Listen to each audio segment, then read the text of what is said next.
he was one of the only drivers in the whole grid that had never set foot on that racetrack prior. A lot of the drivers went over and did tests beforehand, hired different cars to get on track there. He hadn't. He came to Focus and he just did about 10 hours of preparation beforehand and went on to win the round. So I think that kind of speaks for itself. Simulators have long been a way of improving your performance on the racetrack, but when we start incorporating data with driving on a race simulator, this really takes things to the next level. And to find out a little bit more about this, we're here with Ollie from Focus Driver Performance. So Ollie, simulators in general, most of us have probably had a crack on iRacing or Assetto Corsa. Are you just using an off-the-shelf simulator product for your driver training? Absolutely not. Short answer. But no, we operate on professional grade simulation software, which is Assetto Corsa Pro. We build all of our own track models, car models in-house so that we can get the highest fidelity models possible. So what does that actually mean in terms of driving your simulator here on site with those models that you've made versus driving an off-the-shelf racetrack such as Eastern Creek with a model that exists already for the car?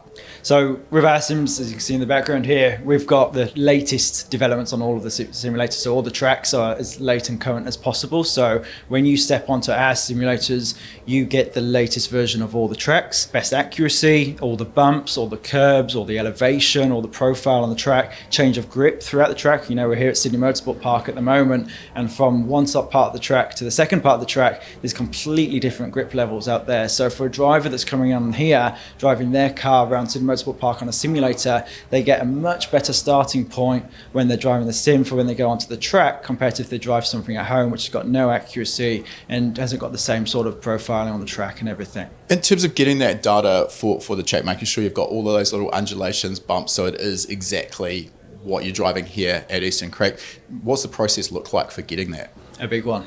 So we start with getting all the aerial LiDAR or laser scan and getting our hands on as much data as possible for the circuits. Some circuits work very closely with us. Obviously, being at Sydney Motorsport Park and Queensland Raceway, we get the latest data and we get inside information to any updates that are going to happen, so we can put them on the track ahead of time to give drivers even more time to prepare. But we start with all the data that then goes into the simulation software, and we start to build that as a 3D model. Once that 3D model is generated, we start to develop it and test it with our drivers in-house and make sure that it's matching what we see it is on the real track and all that sort of stuff. And then once we've tested it and approved it ourselves, we roll that out to all of our customers. And is it safe to assume the same process really goes for modelling a new car?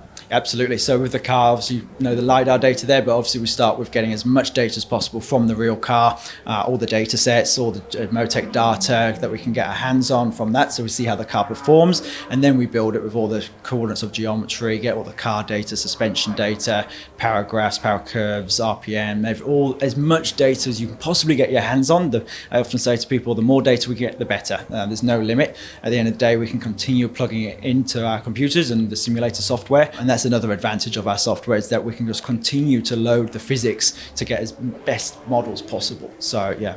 The $1,000,000 question, of course, is how real is this? So you drive on the simulator, then you jump out and drive the real car on the real racetrack. For a professional driver who can be really on point with lap times, how close do these work out? So our lap times, 90% of the time, work out absolutely spot on. Obviously, you've always got to take into account tyre life and all the different track conditions and everything that you get, of course, but we don't let our models roll out to our customers until we're absolutely certain that we've overlaid the real life telemetry on multiple different circuits to the real life telemetry and make sure that the coverage is absolutely spot on. You've got lots of use cases with Porsche teams using our facilities where they have different setups that they like to roll through.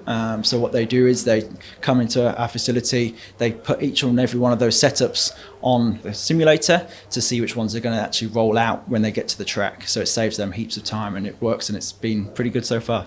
So in other words, not just a driver training tool, it's also for developing your car setup. Absolutely. So these sims are professional grade simulators. So they're a great driver development and training tool, but also an engineering tool as well. Look at Formula One, using it mainly for engineering. We can do the same sort of things with the engineering here as well. One of the aspects with any racetrack is that the grip levels evolve. So over a race weekend, from a green track at the start of the weekend that's had no race cars on it, maybe for a month, through to the end of the weekend with multiple races, the track rubbers in and becomes grippier.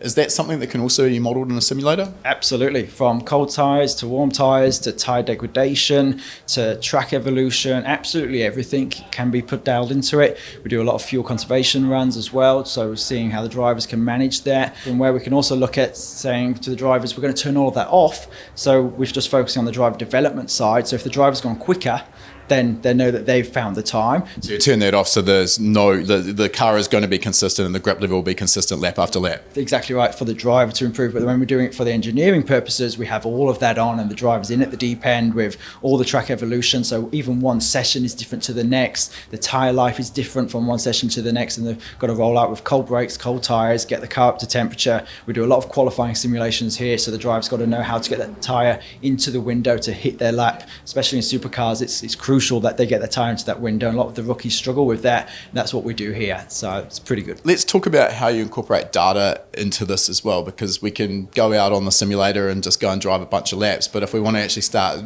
sort of honing in on an improvement, we really need to be looking at the data. So talk to us about how you use data logging and data analysis with a simulator. Yeah, so part of the broader picture there is everything that we do here at Focus has to be measured and tracked and trained. That's our kind of ethos. So going back to the question, we're stood here in one of our engineering rooms here. So this is where, as you see behind us with the computer screens, we have access to all of the telemetry that you would have in the real car. We use Motec telemetry, live telemetry as well, which we just had put on the simulators here, which is a fantastic tool to see real-time improvements in the car handling, the driver development, and everything that can be relayed straight to the driver. He'll have the headset on through the intercom, so we can talk to them as they're driving, and they can move forward at a much faster rate of knots than anything else before. Right, let's just roll back on that a little bit, because using data analysis with a simulator, I've used it with iRacing. That's nothing new. We can download the data essentially after a session and look at that, and that's incredibly useful. But this is a newer sort of invention or creation, I guess, from Motec with the simulators, which is the live telemetry. So how does that differ from downloading your data after a session, and where does that give you an advantage? So you see it real time. So the coach, an engineer can sit here, see what the driver's doing at that moment in time, instead of having to wait 10, 15, 20 minutes. If you're doing a race run, you've got to wait an hour, so if you've got to wait an hour for that data to come through, it's not a waste, but you're just not as operating as efficiently, okay? And everything about motorsport is being data driven and operating efficiently to find more time. So if you can see in time what's happening to the anti-roll bars or the driver's brake pressures, all that sort of stuff straight away, it is a game changer. Okay, so am I right in saying here we could have a reference lap, a fast lap that is being displayed, and then in real time the telemetry is showing what the driver's doing? So if you're seeing maybe consistently the driver is braking maybe a couple of meters too early for a particular turn, you can then relay that information in real time so that on the next lap they can try something different? Absolutely right. Yep, so we can compare it against all of our reference laps, their own laps in session as well, so they're best in that session. We can compare the live to that. It can auto update. It really is just a whole new different kind of perspective on having to wait to the end of the session and then seeing the live telemetry. You can change it like that. With all of the coaching that you've done with obviously a lot of very capable drivers, are there sort of normal things that you see these drivers consistently doing wrong or areas for improvement, or is it sort of all over the place? The drivers that come from karts always struggle with the same things. Okay, so when they come out, struggling to hit the right brake pressure, understanding how to use the brake is a very, very different perspective for what they're used to in go-karting. When it comes up to the top of the tree and you're looking at professional, semi-professional racing drivers, it is a lot broader because they've got the hang of how to use the brake pedal, they've got the hang of how to drive the car. It tends to maybe be more, not so much on the skill set, but maybe more the broader question as to extracting the most of the tyre for qualifying or race runs and all this sort of stuff that the professional drivers work on. So it comes down to the coach to know what sort of level of driver that they're working with to be able to maximise the most from the driver. I just want to dive back in a little deeper just for people watching this. When we talk about how to use the brake pedal, it seems like a relatively straightforward thing. We press the brake pedal, we want the car to slow down. Obviously, there's sort of a lot of nuance that goes into this, but can you just talk to us a little bit more about what you actually mean by how to use the brake pedal? Absolutely. So the brake pedal, I often say the first tool that the brake, or the first use of the brake pedal, isn't to slow the car down.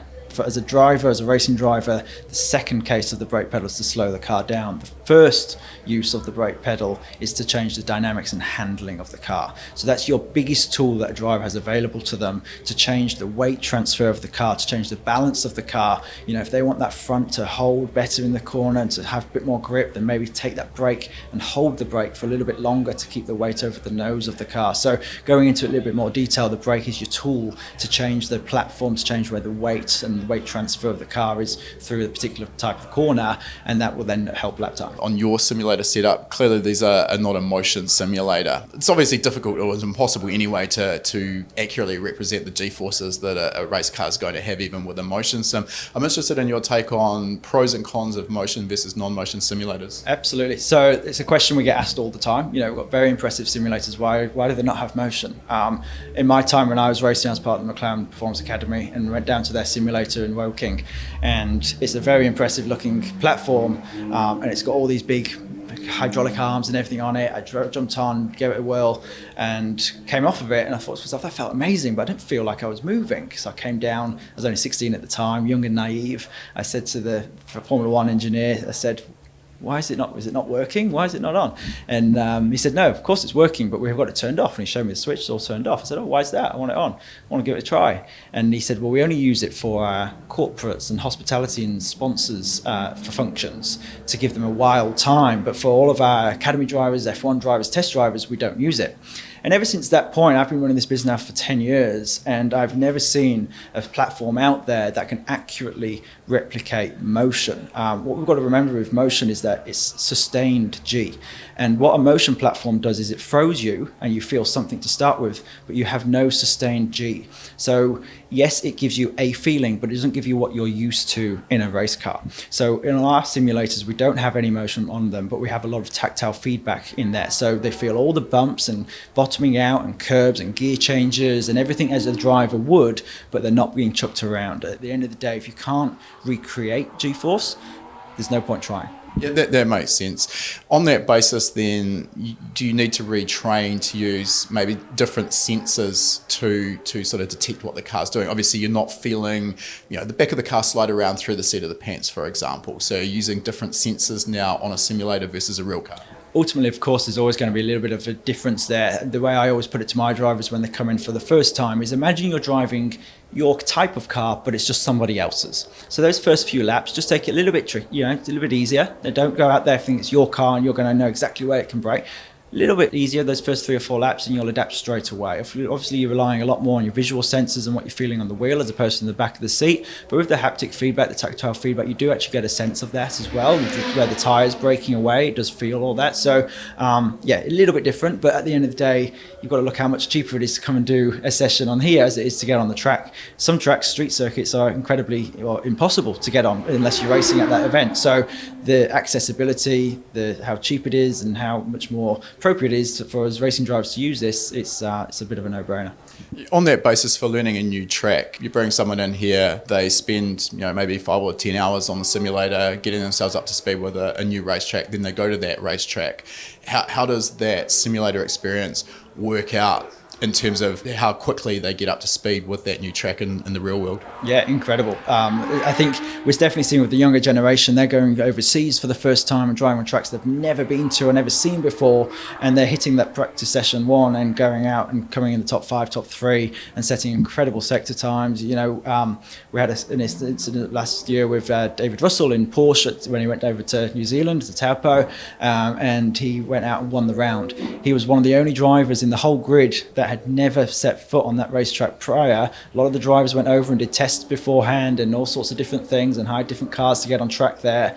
He came to focus and he just did about 10 hours of preparation beforehand and went on to win the round. So I think that kind of speaks for itself.